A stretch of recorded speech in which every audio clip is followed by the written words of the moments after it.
The alarm did not sound like an alarm. It sounded like the end of everything I knew. I was floating in the narrow crew corridor of a ship that was not supposed to exist when the signal came through. My name is Daniel Voss, and 3 years ago, I stopped being a person with a life and became a secret. I was one of 1,100 men and women hidden inside asteroids, scattered across the belt, waiting for a day we all hoped would never come. That day had come. The message was short. Every human warship in orbit around Earth was gone. Not damaged, not retreating. Gone. The shipyards above the equator, the defense platforms near the moon, the entire visible strength of the human race, wiped out in less than 60 minutes by an enemy we had never even properly seen. I grabbed the handrail and pulled myself toward the command deck, my heart pounding so hard I could hear it in my ears.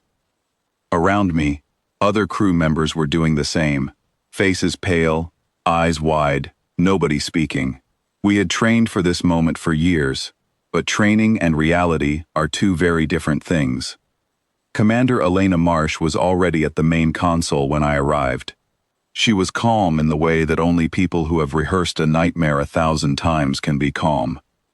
"They think they won," she said, without looking away from the screen. "They think humanity has no more teeth." I swallowed hard. Do we tell the crew everything?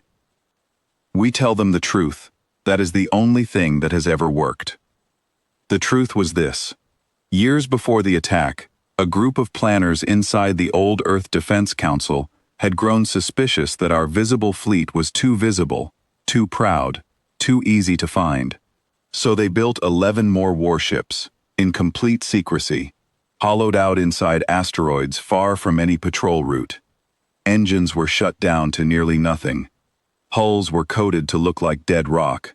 Communication was almost non-existent, just short encrypted bursts every few months to confirm we were still alive.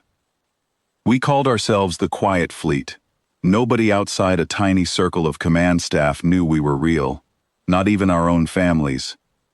I had said goodbye to my sister Grace 3 years ago, telling her I was taking a research position overseas.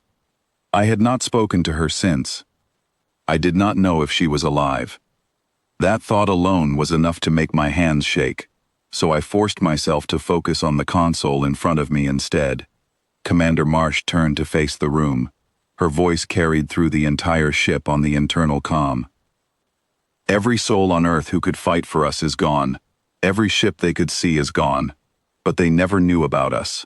Today, that changes. Prepare for full activation." The response from the crew was not celebration. It was something quieter and more powerful. Determination. I strapped into my station at the engineering console as the ship began to wake up around me. For 3 years this vessel had been a rock. Now it was becoming what it always was underneath. Vents opened along the hull, venting years of stored gas to break the outer shell away in controlled bursts. I felt the whole structure shudder as the false stone skin cracked and fell away into the dark, revealing the smooth metal beneath. The engines ignited for the first time since our arrival, and the whole ship groaned like something waking from a long sleep. On my display, I watched 10 other signals appear across the belt, as the rest of the Quiet Fleet did the same thing at the same moment. 11 ships, born from silence, rising together. "Formation is holding," said Priya Anand, our navigation officer, her voice tight with focus. All 11 ships confirmed active. Commander Marsh nodded once, set a course for Earth orbit, best possible speed. The next several hours felt like the longest of my life. We had no idea what we would find when we arrived. Reports trickled in through what remained of Earth's ground-based communication network. The enemy, a coalition we only knew by the name Kesari, had taken up position above the planet, broadcasting a demand for surrender on every channel they could reach. Their message was arrogant and confident. They believed humanity had nothing left. I kept thinking about how wrong they were, and how much it terrified me that our entire plan depended on staying wrong in their eyes for just a little longer. As we approached the edge of the solar system's inner debris field, Priya's console lit up with a warning. I'm picking up patrol drones. Small, fast, likely scouts. 2 of them, moving to intercept our position. Can they see us? I asked. Not yet. Our signature is still low, but if they get much closer, that changes. Commander Marsh leaned forward. Options. Priya answered quickly. We could power down further and try to slip past, but at this distance and closing speed, I don't like our odds. Or we take them out quietly before they can transmit anything. Do it quietly, Marsh said. No one outside this fleet needs to know we exist until the moment we choose. I watched on the tactical display as 2 of our smaller support craft, drones of our own, moved out silently and intercepted the enemy scouts before they ever got close enough to send a signal home. It was over in seconds, clean and controlled, and I let out a breath I did not realize I had been holding. Clear, Priya confirmed. No transmission detected. We pressed on. By the time Earth appeared on our main display as a small blue circle surrounded by drifting wreckage, my hands were steady again. Grief had turned into focus. I could see pieces of what used to be our fleet scattered in orbit, silent reminders of the ships and people we had lost. Somewhere among that wreckage were friends I had trained with before this mission began. The enemy fleet hung above the planet like a dark crown, dozens of vessels arranged in a wide formation, confident and still. They had no reason to expect resistance. As far as they knew, this was already over. All ships, report status, Marsh said over the fleet channel. One by one, the other 10 commanders responded. Every ship was ready. Every crew was in position. 11 vessels, built from years of patience and silence, now aligned in the dark, just beyond the enemy's detection range. This is Commander Marsh, Quiet Fleet Lead, she said, addressing all 11 crews at once. They believe we are finished. They believe fear will do the rest of their work for them. We are going to show them how wrong that belief is. Not with anger, with precision. We fight to protect what is left of our people. Nothing more, nothing less. Move to attack positions. The fleet split into 2 coordinated groups, moving through the debris field using the wreckage itself as cover, exactly as we had trained for years to do. My job during the approach was to keep engine output stable while staying just below the threshold that would trigger the enemy's long-range sensors. Every second felt stretched thin. Detection risk rising, Priya said quietly. We have maybe 90 seconds before they notice us. Then we make those 90 seconds count, Marsh replied. All ships, prepare primary systems. On my mark. I gripped the edge of my console, watching the countdown Priya had put on the main screen. 10 seconds. 5. My mind flashed briefly to Grace, to the last conversation we had, to the promise I made that I would come back one day and explain everything. I intended to keep that promise. Mark, Marsh said. The quiet fleet surged forward out of the debris field, engines flaring bright against the darkness for the first time since this war began. 11 ships that were not supposed to exist tore into formation directly beneath the enemy fleet, catching them completely by surprise.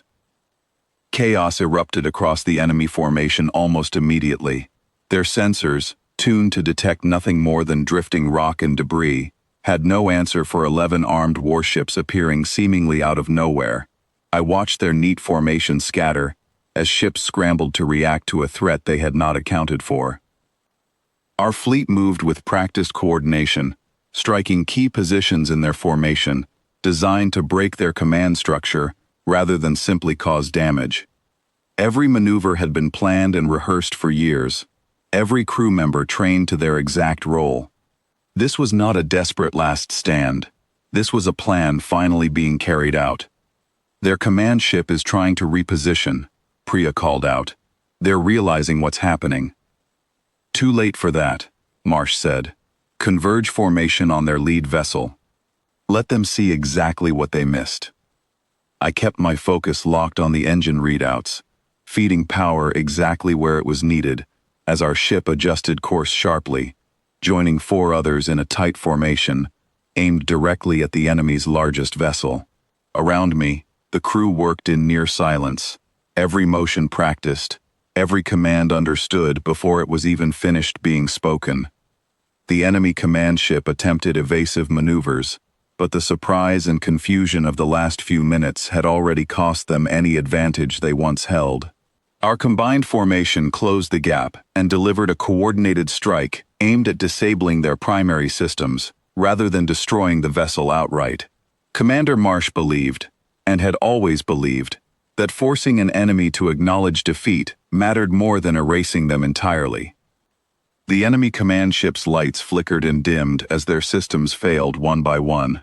Across the rest of the formation, other Kasari vessels began breaking away, retreating from a fight they no longer understood, chased off by a fleet whose existence they had never even suspected.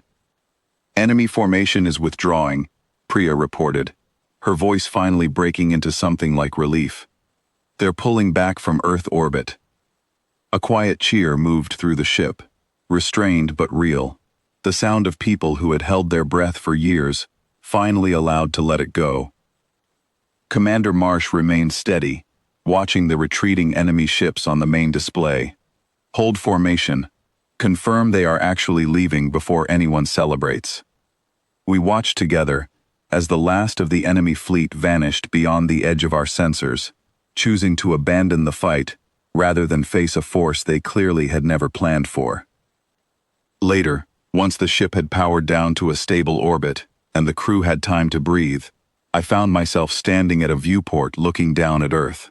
Lights were beginning to flicker back on across the night side of the planet, small and scattered, but growing steadier by the hour. I thought about Grace, about the years of silence I had kept, about the choice made long ago by people who understood something simple but powerful. Never let your enemy believe they have counted everything you have. 11 ships had waited in silence, inside cold asteroids for exactly this moment, and because of that patience, Earth still had a chance. I stayed at the viewport a long while, watching the lights below grow brighter, thinking about how close we had come to losing everything, and how far we still had to go to make sure it never happened again.